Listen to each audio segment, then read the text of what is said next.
pengunjung Mekari Conference 2023. Semoga masih semangat ya dan gak ngantuk karena hari ini saya Devina Mahendriani selaku Brand Strategic Lead for Girls Beyond by Female Daily Network yang mana hari ini juga akan menjadi moderator dan pemandu dari sesi panel hari ini dengan judul Building a Digital Ready Organization, How Women Leaders Can Drive Change and Build a Culture of Innovation. Aduh, ini saya lumayan deg-degan nih karena saya disandingkan dengan 4 orang women leaders yang impact-nya udah nggak main-main. Boleh minta tepuk tangannya dulu? Oke, sesi hari ini lumayan menggelitik buat saya dan menarik karena sedikit perkenalan juga. Girls Beyond itu merupakan media dan community berbasis digital platform yang bertujuan untuk mengempower perempuan khususnya generasi muda yang kita tahu ya generasi muda ini nantinya siapa tahu bisa menjadi penerus women leader yang ada di panggung hari ini. Oke, kita kenalan dulu satu-satu sambil saya pengen tanya nih mungkin dari yang ujung dulu ya. Aku mau memperkenalkan narasumber kita, Ibu Meggy Tiojakin, panggilannya adalah Ibu Meggy, betul?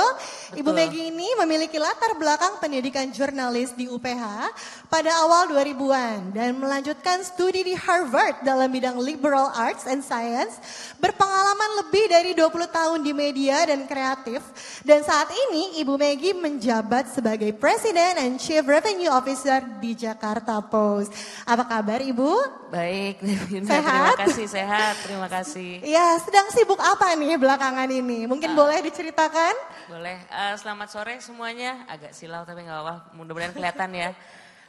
Jadi belakangan ini memang Jakarta Post lagi mengupayakan untuk creating more content yang sifatnya nggak hanya di surat kabar ataupun di digital platform kita, tapi juga dari sisi events ya. Nah cuman mungkin yang penting adalah kita berusaha untuk deliver fresh perspectives gitu ya, gak cuman informasi karena I think yang missing sekarang di industri media adalah perspektifnya. Jadi gak hanya informasi tapi dari mana kita melihat informasi tersebut. Jadi kira-kira itu yang lagi kita scale up. Jadi teman-teman boleh tunggu in the next few months we'll have more editions. Salah satunya ada weekend edition di Jakarta Post. Luar biasa. Kita tunggu inovasinya ya Ibu Meggy ya. Terima kasih. Oke, kita berlanjut ke narasumber kita. Ini namanya mirip-mirip, ada dua nama yang sama ya. Mungkin saya langsung aja Ibu Veronica Sari Utami, kita panggilnya Ibu Vero aja ya. Iya boleh. Ibu Vero memiliki latar belakang pendidikan dalam teknik industri di ITB pada tahun 2004. Dan ia telah berkecimpung di dunia marketing selama kurang lebih 18 tahun di FMCG and tech company di Southeast Asia dan APAC. Saat ini menjabat sebagai Chief Operating Officer di Halodoc. Halo Ibu. Halo, selamat Apa sore. kabar? Selamat sore. Mungkin boleh diceritakan sedikit kesibukannya apa sekarang? Oke, terima kasih Mbak dan juga untuk Mekari yang udah inviting us onto this opportunity. So keseharian saya as Chief Operating Officer for Halodoc, I'm responsible for both leading the business teams as well as the marketing teams within Halodoc. And really leading Halodoc to the next stage. Karena mungkin teman-teman semua di ruangan ini mudah-mudahan kenal Halodoc, menggunakan Halodoc, but we're looking at how we can be even more helpful for patients in the whole healthcare journey. Jadi nggak hanya pada saat sakit, tapi justru sebelum sakit kita bantu untuk cegah. Jadi things like home lab, vaccinations, vitamins, and things like that. Kita lagi kembangkan Halodoc untuk providing more services across the healthcare journey untuk semua orang di Indonesia. Oke, wah siapa ya yang bukan pengguna Halodoc ya? Apalagi nih para ibu-ibu kali ya butuh kesehatan sat-sat langsung ke Halodoc. Oke, next kita kenalan dengan narasumber kita Ibu Dita Aisyah yang memiliki latar belakang pendidikan ekonomi di Georgia State University dan sekarang fokus membangun Binar Academy, sebuah platform untuk mengakselerasi talenta-talenta Indonesia dengan skill digitalnya. Memiliki pengalaman di bidang tax and commercial marketing, saat ini Ibu Dita menjabat sebagai co-founder and chief business development Officer di Binar. Halo. Hai, selamat sore Devina. Sore, boleh diceritakan juga ya kesibukannya ya? Selamat sore juga teman-teman semuanya di sini. Selamat datang di Mekari Conference. Thank you Mekari for having me. Saya saat ini sedang membangun Binar, sudah 6 tahun ke belakang lebih tepatnya membangun Binar.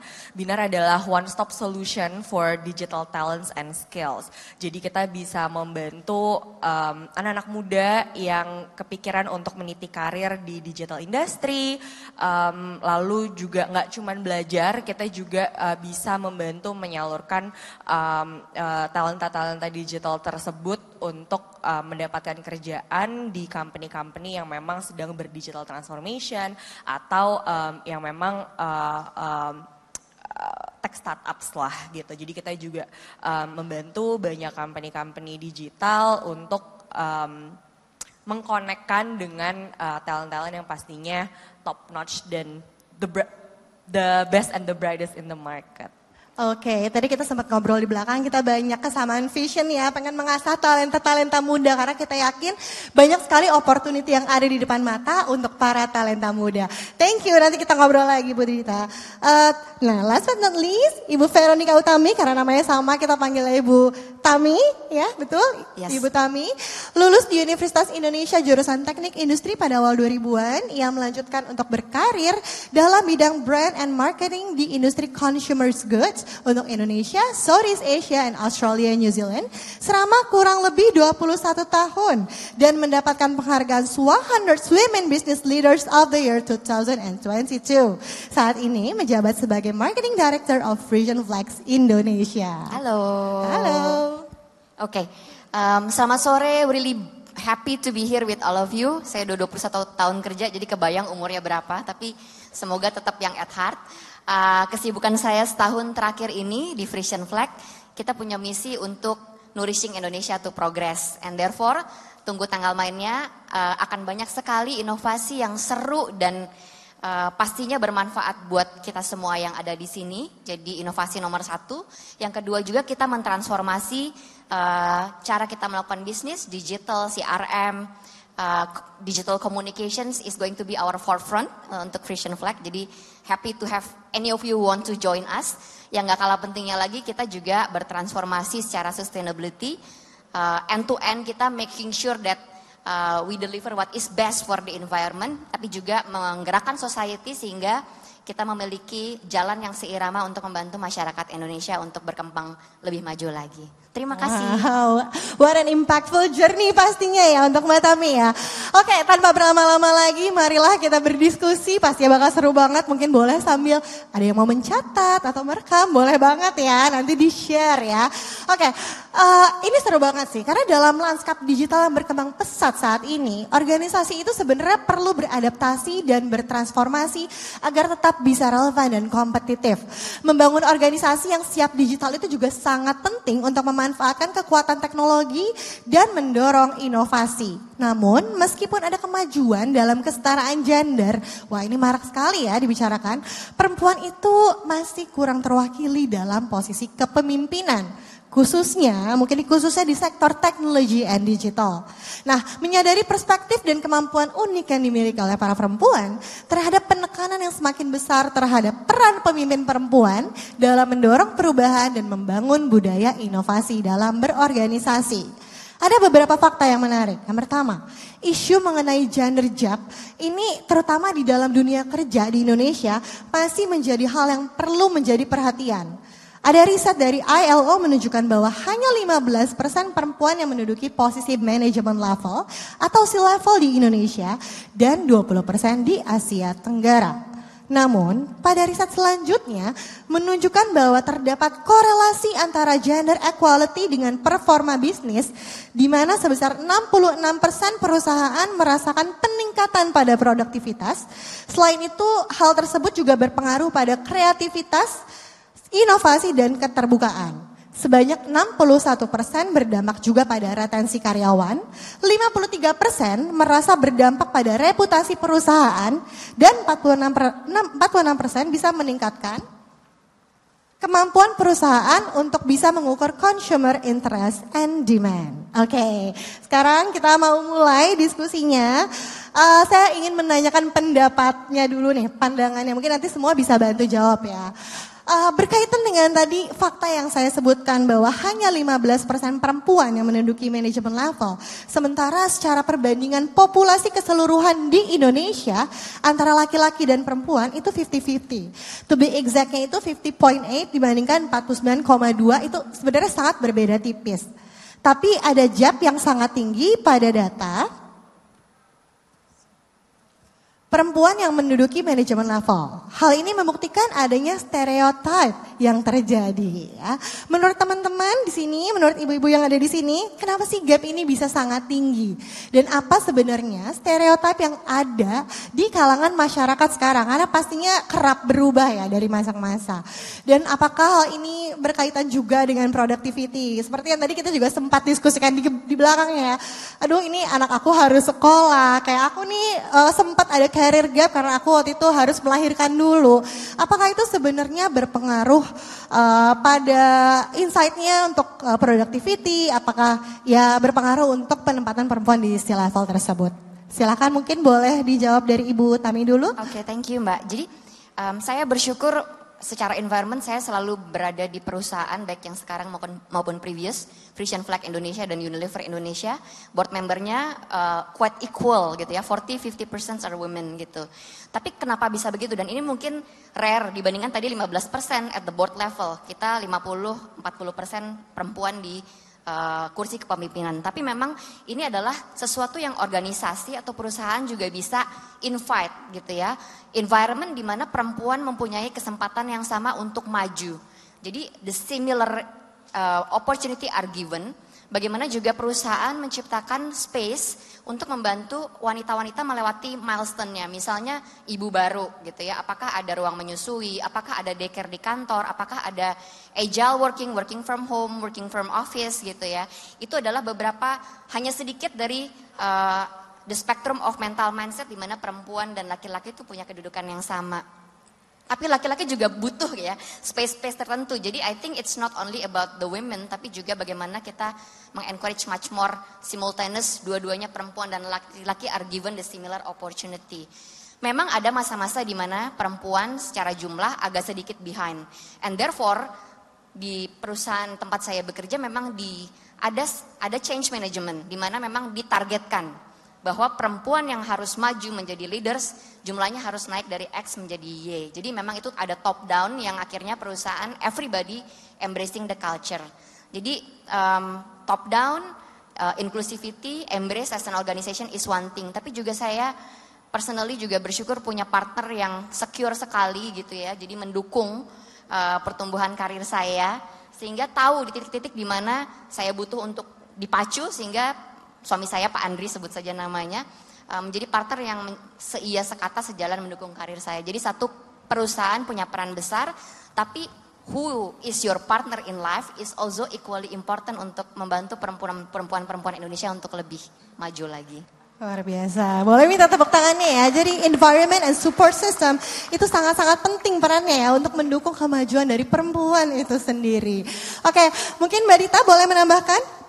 Oke, mungkin kalau aku pengen kasih insight sedikit spesifik to the technology or digital sector gitu ya.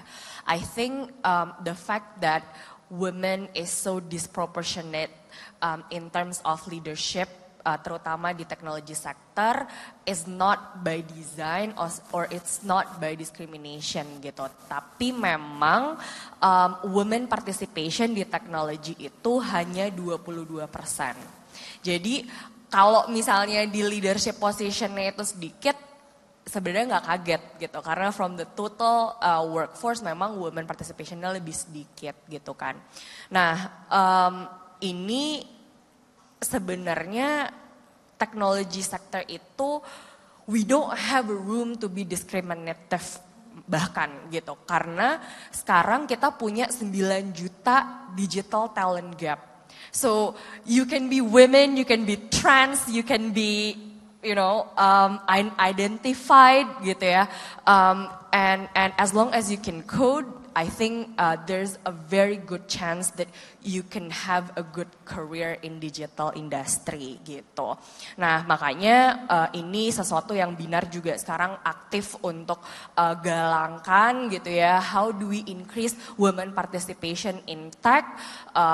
Dan alhamdulillah sekarang kita total students yang wanita itu sudah 38% dan kita juga ingin membangun lebih banyak lagi role model wanita dari fasilitator gitu. Dan alhamdulillah sekarang 50% dari fasilitator kita sudah wanita dan harapannya the next generation of leaders terinspirasi dari situ dan mengambil langkah-langkah yang tepat untuk bisa membangun karir, memulai karir di digital industry even though they're women.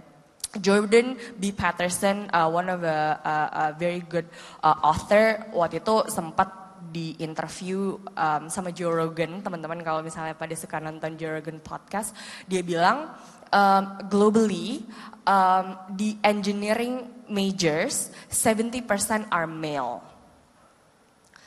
Psychology majors 70% are female. Jadi dari situ udah ketahuan banget nih kalau dari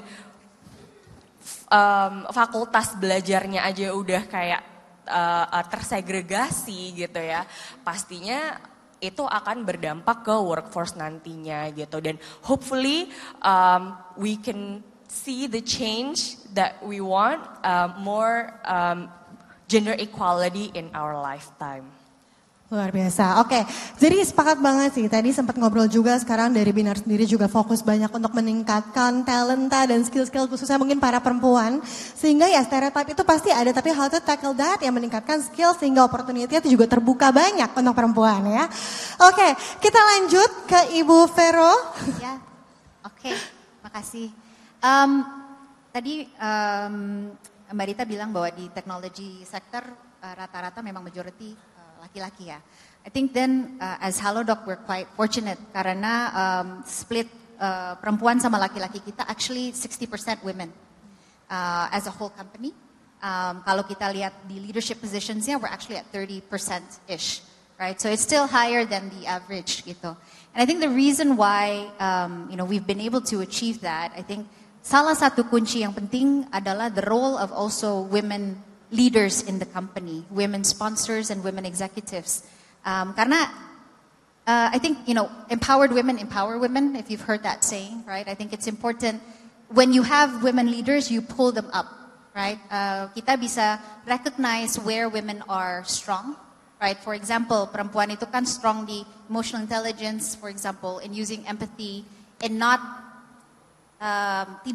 hesitating to use our emotions and our hearts, whether it is to build relationship, to build our team, untuk understand our team, atau juga untuk understand consumers, for example. And a lot of people say stereotype-nya, perempuan itu terlalu perasa. Bagus. It's actually a good thing that we use our feelings, that we're not afraid to show and use our feelings, because it's actually our strength to understand people, to understand users, to understand our teams. I think that's the first one. Memang tantangannya adalah banyak perempuan yang juga diberi atau mengemban tugas menjadi penjaga keluarga atau caregivers. Terutama kalau kita lihat sektor kesehatan, where we are at.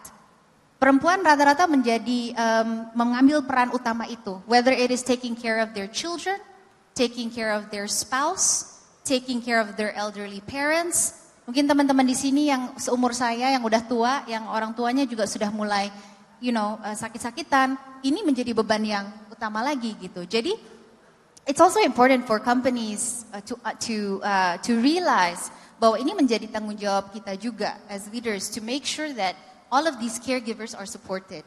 Nah, makanya tadi kita juga ngobrol ya di belakang gitu bahwa health itu something yang we take for granted, ya kan? Kayak kalau kita sehat kita happy, tapi begitu kita sakit atau orang terdekat kita sakit, baru kita sadar, oh itu berharga banget. Dan begitu itu menjadi suatu masalah, misalkan saya di kantor, tiba-tiba anak saya sakit, we want to make sure that we're able to take care of it. And I think technology has a role to play in that.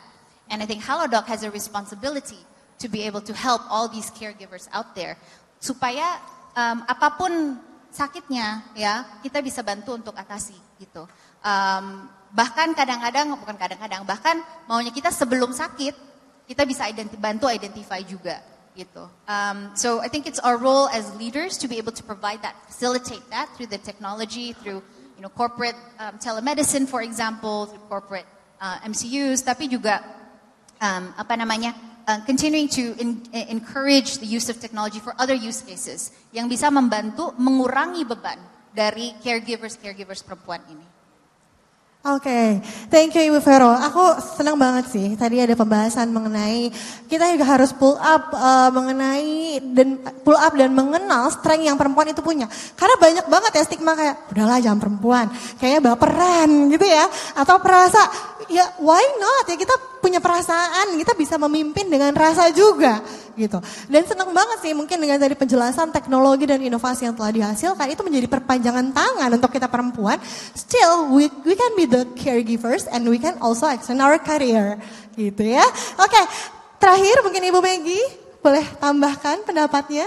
Ya mungkin saya nambahin dikit aja.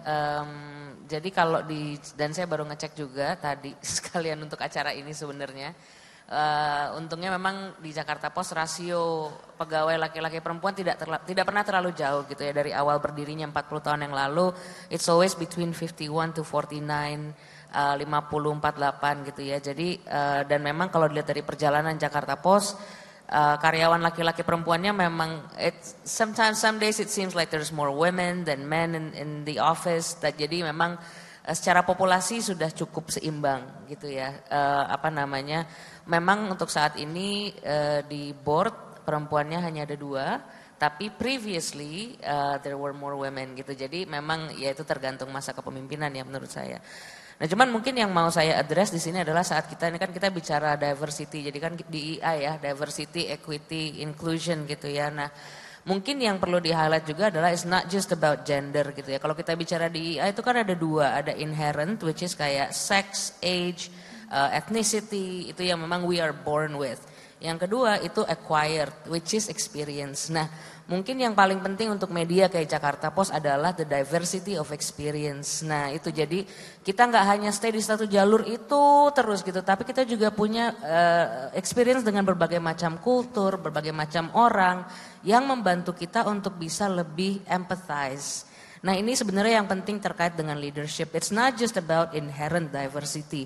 Nggak cukup kalau kita bikin policy perusahaan, pokoknya semua usia, semua gender, tapi we also need to include dan memfasilitasi keberagaman pengalaman.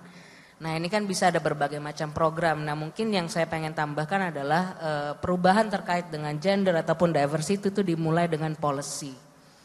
Jadi gitu ya, nggak cukup untuk kita cuman saya pengen creating diversity di kantor hanya dengan bicara dengan kolega saya. Start with policy. Create the policy. Nah di tahun 2018 Jakarta Post itu menghapus usia sebagai persyaratan untuk melamar bekerja. Gitu. Nah jadi ini salah satu breakthrough yang kita buat untuk memastikan inclusivity tadi. Dan juga make sure bahwa equity itu tidak sama dengan equality. Nah jadi bedanya tipis but it's very important. Kalau kita bicara equality, misalnya all interns are born equal, made equal, dan none of them get paid. Tapi kan sebenarnya nggak seperti itu. Equity adalah fair treatment. Dalam arti kita tidak melihat identity sebagai penggerak result, tapi kita melihat effort ataupun merit sebagai penggerak result, di mana everybody has a fair chance. Nah ini mungkin yang perlu diingat. Equity is not equality, dan when we talk about diversity ada inherent which is what we're born with, dan yang kedua ada acquired. Yang paling susah untuk di-track adalah acquired. Gimana caranya kita memastikan tim kita punya pengalaman yang beragam enough untuk bisa memahami what the other team is experiencing, cara komunikasinya gimana, karena untuk membangun empati.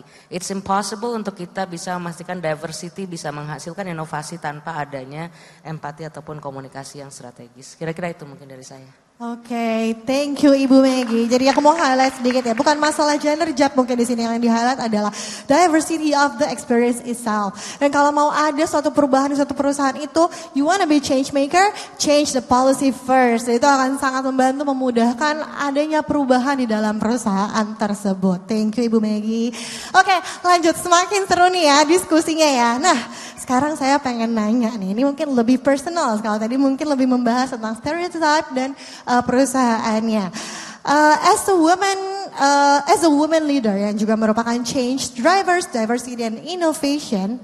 Di sini kan semuanya si level ya. Padahal tadi disebutin mungkin perempuan yang ada di posisi si level itu ya lumayan 15% ya. Berarti kan yang ibu-ibu di sini termasuk 15% ya. Dan yang terlihat mungkin sekarang, oh Ibu Utami sudah jadi C-level di Frisian Flag, sudah jadi director di mana gitu ya. Sebenarnya ada gak sih perjalanan yang unik yang bisa diceritakan gitu. Karena aku yakin kalau aku kepo LinkedIn ya perjalanannya itu panjang banget, harus more lagi ke bawah gitu ya. Boleh diceritakan mungkin the journey untuk menjadi women leaders, dan ada gak sih cerita unik yang mungkin bisa menjadi pembelajaran sebagai challenge juga yang bisa di-sharekan? Oke, thank you. I echo the point tadi ya, sebenarnya diversity about gender is just one spectrum, tapi mungkin itu yang paling viable for Indonesians today gitu.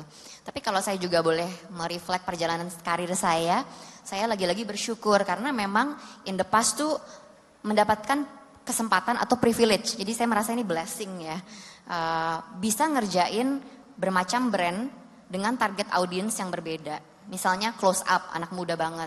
Rinso, ibu-ibu banget. Sunlight, ibu-ibu sekali. Pons sendiri ada Pons yang ibu-ibu, yang anak muda, segala macam. Ada Ponsman gitu ya. Jadi sebenarnya through the journey of pekerjaan, it's more than just pekerjaan.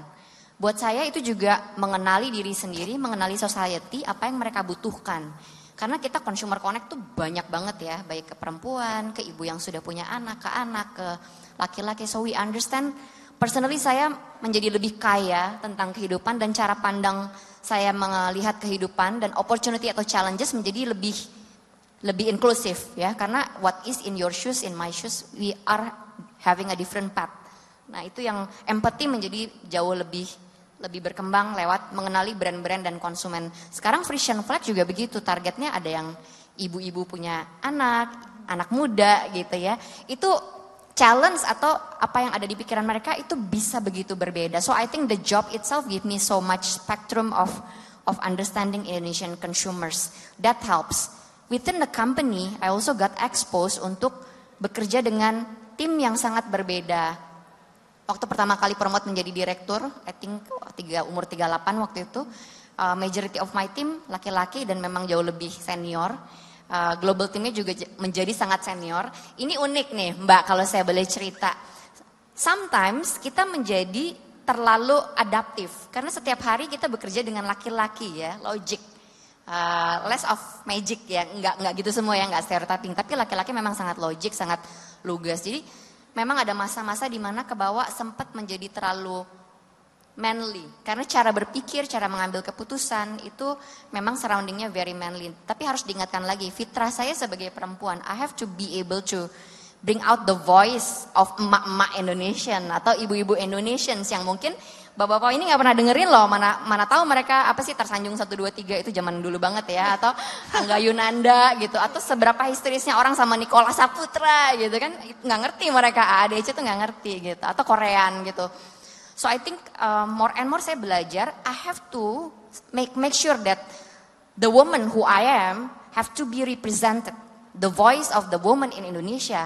Majority kalau FMCG kan memang decision makingnya masih ibu-ibu. Nah I have to be true with who I am. I have to be true with the consumers that I represent. Nah being true and genuine itu very very important. Dan hanya dengan demikian company itu bisa maju, berkembang dan inovatif gitu. Oke, menarik banget ya, journey-nya itu pun juga sempat mendapatkan masa-masa di mana, oh ternyata aku harus menjadi lebih adaptif kah, atau aku harus lebih memberikan rasa perempuan kah di leadership-nya Mbak Tami ini sendiri gitu ya. Oke, boleh minta pendapatnya lagi sekarang dari Mbak Rita? Silakan. Oke, Kalau dari aku, 50% of top management level di Binar adalah women sebenarnya. Dan hopefully that's a manifestation of our meritocratic culture sih. Menunjukkan kepada seluruh employees kita of all levels that it doesn't matter what your gender is. It's all about skills, experience, work ethic, trustworthiness and reliability, whether or not you can get the job done and deliver results that the company expects from you gitu. Nah, bagaimana sih kita akhirnya komitmen kita untuk bisa menumbuhkan leader-leader terutama yang perempuan gitu ya. Pastinya pertama kita menerapkan work from anywhere. Dan harapannya dengan ini we give enough flexibility for new moms or new parents who needs to juggle between being a mom and being a professional gitu. Lalu kita juga melakukan flexible working hours gitu ya. So I know that some of my team ada yang anaknya bangun dari pagi banget kayak jam 4 pagi gitu kan, nangis segala macam, and then they started working from like 4 in the morning gitu. Tapi nanti kayak jam 7 gitu ya, kayak dia udah shut off, harus accompanying the baby to go back to sleep, and then that's when the work day ends for them. Dan itu sesuatu yang sangat kita accommodate juga di Binar, dan harapannya culture-culture tersebut bisa open doors to a lot of women in the company to move up the ladder dan akhirnya break the stigma that women cannot be leaders because of the things that we're actually privileged with. Having a kid, having this baby inside our stomach is definitely a privilege, and jangan sampai the society tells us otherwise. Oke, thank you Mbak Dita. Jadi ini pun juga merupakan perubahan-perubahan dan fasilitas yang didapatkan ketika kita bisa bekerja bersama di Binar ya. Oke, thank you. Oke, aku lanjut ke Mbak Vero. Aku kembali lagi ke pertanyaan. Nah sekarang Mbak Vero, aku kan tadi sempat ngobrol ya, lama di Google ya sebelumnya. Kemudian baru nih ke Halodoc. Itu perjalanannya seperti apa ya? Apakah ada culture shock kah sebagai women leaders ya? Karena kan kalau nggak salah Halodoc itu juga startups ya awalnya ya. Oke, boleh diceritakan? Boleh. Ya, jadi memang kan awal karir saya itu I started as a marketer, and I still call myself a marketer actually because it's highlight of my day. So I started marketing di Procter & Gamble, P&G, saingannya Mbak Utami, Unilever, sama-sama besar di sana. And I think it wasn't a smooth journey lah gitu. Actually 4 years into my career, habis dipromote jadi brand manager, saya punya anak pertama. That was my first moment of, oh shit, this is really tough to be a working mom. And at that point, saya putusin untuk berhenti kerja. So I actually left corporate P&G, really great, position, and became a full-time mom, gitu. And at that, I call that my pit stop in life, in my career. Karena it was at that moment when I realized, it was a moment of truth for myself, gitu. I actually can't stop working. Emang suka kerja, right? And I actually figured out at that point bahwa the reason why I work, I found a new sense of purpose. The reason why I work is actually to provide a better life for my son. And so sejak saat itu, I think I came in with a very new sense of purpose of why I'm doing this. Karena sebelum itu, it was all about me. It was all about my career and my progress. And after that moment, that 1 year taking off, I realized, no, this is all for them, right? And pegangan saya sejak itu, after P&G, I went to Google for, so P&G 8 years, Google another 7-8 years as well. I think some of the learnings I will summarize in what I call the pie. Performance, image, and exposure, if you guys have heard it. Performance is about making sure bahwa whatever you do, you perform, you deliver your results. You do everything that you can untuk make sure kamu selalu, you're upskilling, you're learning, you're doing your best, you're putting in the work. Karena, everybody talks about how to make a personal brand, But at the end of the day, if you don't deliver the goods, you have no career, right? So performance and making sure that you're delivering the results. And my focus was number one on that. Second one is image. And this is where the personal brand comes in. Everybody has a personal brand actually. Even as we build our careers. Kamu mau dikenal sebagai apa? Ada teman saya yang he built his career because he could turn around businesses. He was so good at it. Setiap kali dia dikasih bisnis lagi tanking, dia flip jadi something yang growing.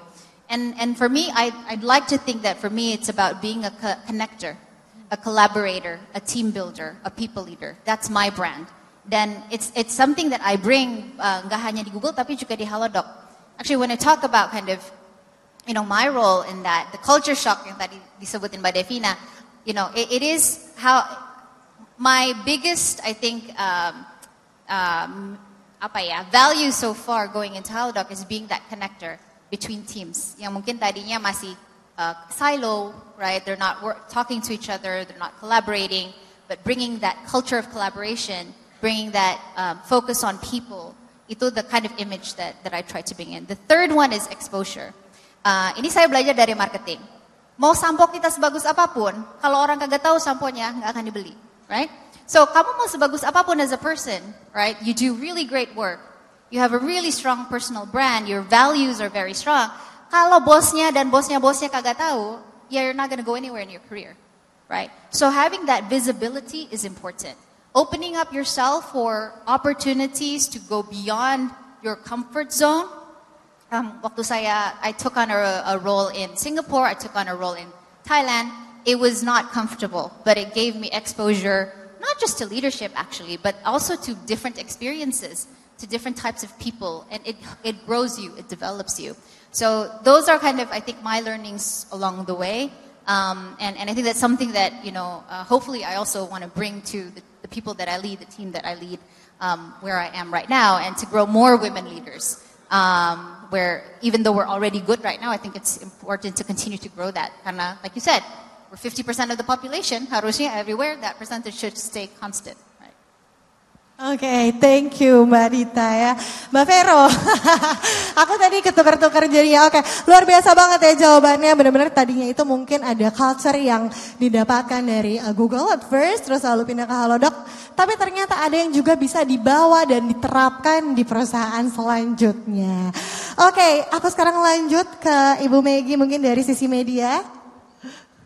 Oke, mungkin tadi saya dengerin jawabannya very interesting dan menarik gitu ya. Tapi mungkin ada satu hal yang membedakan Jakarta Post as a media, especially as an English media di Indonesia gitu ya.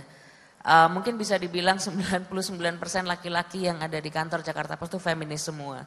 Jadi, so I have that privilege gitu. Semuanya stand for women's rights dan mungkin kalau teman-teman di sini ada yang baca Jakarta Post dan membaca tulisan even the female journalist itu sama gaharnya dengan the male journalist gitu ya. Jadi dan memang dan ini saya nggak bisa bicara di semua news media outlet, tapi Jakarta Post itu perempuannya terkenal gahar-gahar. Dan itu artinya apa? Gahar-gahar adalah berani to stand up for themselves, berani bersuara, berani to say no, berani untuk have a different opinion. Nah, jadi selama 7 tahun saya ada di Jakarta Post, satu hal yang saya realize selain tadi company policy ya, the thing about memastikan diversity gitu ya, nggak hanya dari sisi the population aja, tapi dari sisi keberanian untuk berbicara adalah tugas pertama creating safe space. Nah ini penting banget, karena apa? Karena we all nih semua nih, kita semua nih we work on unconscious bias. Secara gak sadar nih teman-teman nih yang di rumah berpasangan atau sama teman, seberapa sering sih kita ngatain atau mengatakan gitu ya, kamu kan laki-laki, kamu kan perempuan, harusnya kamu. That's unconscious bias. We do that all the time. Kita bahkan mungkin bilang, saya pro perempuan, saya pro diversity, tapi unconscious bias itu susah sekali di unspool. Karena we were born with it, dalam arti keluarga kita juga mungkin secara tidak sadar mendidik kita seperti itu. Nah jadi mungkin terkait dengan pengalaman pribadi ataupun bagaimana untuk memastikan terutama di industri media juga gitu ya. Dan fortunately tadi seperti saya bilang di Jakarta Post saya tidak belum punya, mudah-mudahan nggak akan pernah punya pengalaman di mana I'm singled out as a woman. Belum pernah ada pengalaman itu untungnya gitu. Tapi memang pentingnya untuk kolaborasi, memastikan diversity, dan balik lagi poin saya ke tadi sebelumnya, it's not just inherent diversity tapi juga acquired diversity, is how to create a safe space. Nah ini penting banget karena menurut saya when we talk about diversity, saat kita bicara tentang bahwa this is a man's world, I think everything is systemic yang terkait dengan sejarah gitu ya. Jadi tapi men are not the enemy. That's also the other thing that I've learned. Men are not the enemy. Mudah sekali kita mengatakan gitu yang we talk about diversity. Men itu yang salah, laki-laki itu yang dapat advantage. Mereka kan juga kena sistem sebenarnya. Gitu ya. So the system yang harus dirubah, bukan kita menjadikan laki-laki sebagai musuh. Nah mungkin pertanyaan besarnya sebagai organisasi dan gak hanya untuk di media, apalagi di media kita punya responsibility untuk menerapkan DEI gak hanya dari sisi company tapi juga dari produk yang kita hasilkan karena kita harus mengedukasi masyarakat gitu ya. Tapi juga penting banget untuk mengaddress unconscious bias. Nah unconscious bias ini apa? Tugas pertama adalah kita ngecek diri kita sendiri dulu. Seberapa sering saya terjebak dalam gender roles. Seberapa sering saya dengan pasangan saya, kamu kan, harusnya kamu kan, gitu kan. Itu sering banget. Atau bahkan kita bias secara usia. Kamu kan lebih tua, harusnya kamu lebih, gitu ya. Nah itu sering banget masuk ke dalam conversation sehari-hari. Gimana caranya kita bisa create safe space saat kita sendiri masih ternodai gitu ya oleh unconscious bias kita sendiri. Nah unconscious bias juga ada dua, ada yang kita proyeksikan kepada orang lain dan ada yang kita proyeksikan terhadap diri kita sendiri. Nah ini mungkin terkait tadi yang Mbak Utami juga bilang, gimana caranya untuk kita bisa ngambil opportunities juga gitu ya. Jadi kadang-kadang juga banyak both men and women, tergantung dari bias apa yang dia punya, merasa bahwa saya nggak mungkin capable karena saya, ini opportunity ini nggak mungkin buat saya karena saya, and so on and so forth. Jadi kira-kira mungkin addressing unconscious bias itu ya kalau dari saya yang penting untuk dilakukan untuk all of us individually. Aku setuju banget. Ini karena seringkali gender gap itu dikatakan ya berhubungan perempuan dan laki-laki. Padahal sebenarnya itu mungkin juga datang dari diri kita sendiri, bahkan perempuan sesama perempuan gitu.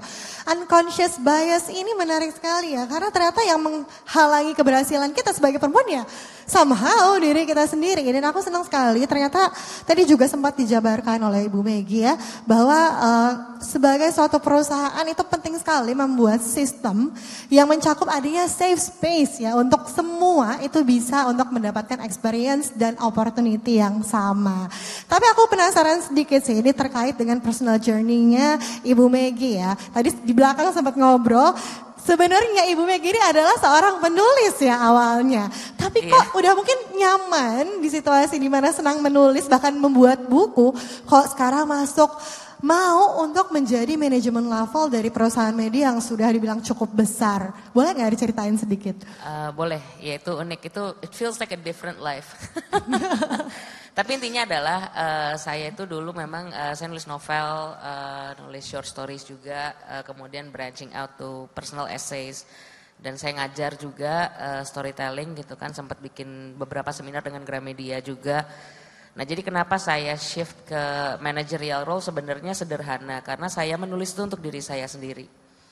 Saya menulis untuk mengurai hal-hal yang saya sulit urai di kehidupan sehari-hari. Jadi saya menulis, when I write it down, it helps me to break things down and help me understand.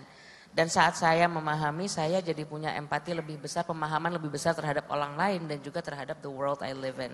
So I write for myself. Nah yang saya temukan saat saya ngajar adalah koneksi yang sama dengan orang lain. So it feels like breaking things down with another person, baik itu sifatnya partisipan ataupun partner gitu ya. And then somehow we unravel the world together. Jadi ketemu nih partner untuk actually breaking things down yang mungkin it's better two than one gitu ya, atau more than one head gitu kan.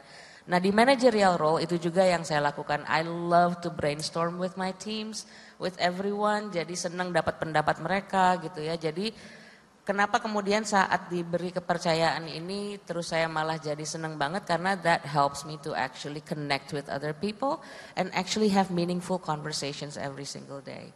Nah jadi itu yang saya temukan, yang balik lagi tadi bahkan saya bisa pluck out my own unconscious bias through the conversations that I have with orang-orang di kantor gitu sih. Oke, boleh minta tepuk tangannya karena ternyata ini diskusi kita seru banget tapi waktulah yang harus memisahkan kita. Kita sudah banyak mendapatkan insight bukan hanya dari sisi perusahaan tapi juga dari sisi personal. Supaya bisa memberikan inspirasi juga untuk para perempuan yang ada di sini untuk bisa next what I aiming for untuk diri sendiri maupun untuk karirnya. Sedikit summary yang bisa saya bahas adalah nilai sebagai perempuan itu bukan hanya sekedar dari perasaannya saja yang sering dijadikan stereotype. Ya, tapi perempuan ini memiliki banyak kekuatan dari berbagai diversity experience, equity dan equality yang akan menggerakkan suatu perubahan terhadap peran gender. Dan perempuan ini memiliki kapasitas dan kesempatan yang juga sama dengan laki-laki sehingga dunia kerja atau perusahaan dapat memberikan ruang bagi perempuan untuk bisa mendukung pengembangan kepemimpinan seiring dengan adanya perkembangan teknologi. Dan perubahan kebijakan perusahaan menjadi kunci perubahan dan perkembangan untuk para perempuan di dunia kerja. Kepemimpinan perempuan yang dianugerahi dengan empati dapat membangun tim dan juga bisa menciptakan panutan agar perempuan ini bisa berpartisipasi di teknologi. Boleh minta tepuk tangannya mungkin sebelum kita tutup boleh minta satu kalimat penutup untuk para new women leaders atau para calon women leaders yang ada di ruangan ini dalam melakukan perubahan dan berinovasi. Boleh dimulai dari Ibu Maggie, satu kalimat aja ya Bu, ini saya udah dikejar-kejar nih. Mungkin itu aja sih, check your unconscious bias and try to create safe space for everyone. Oke, boleh lanjut ke Ibu Vero? Aduh, satu kalimat ya. Satu kalimat aja Bu. Embrace who you are and be a champion for others. Oke, dari Ibu Dita? Aku mungkin mau minjem quote dari Mahatma Gandhi, boleh ya? If you want to change the world, change yourself. So if you don't want to see women being discriminated again, needs to start from you. Luar biasa. Terakhir Ibu Tami. Oke, kalau dari saya, train every one of us, including you, to be compassionate and inclusive leaders as early as possible. Karena hanya dengan demikian Indonesia bisa makin menang dan maju lagi ke depannya. Thank you. Luar biasa, komplit ya. Ceritanya ada, journey-nya ada, pesannya juga ada. Dengan demikian saya tutup sesi hari ini, panel discussion of building a digital radio organization, how women leaders can drive change and build a culture of innovation. Saya Devina Mahendriani, brand dari Girls Beyond by Female Daily Network dan moderator hari ini. Mohon maaf apabila ada kesalahan dan terima kasih. Ya, kita berikan tepuk tangan yang paling meriah untuk moderator dan juga para panelis kita yang luar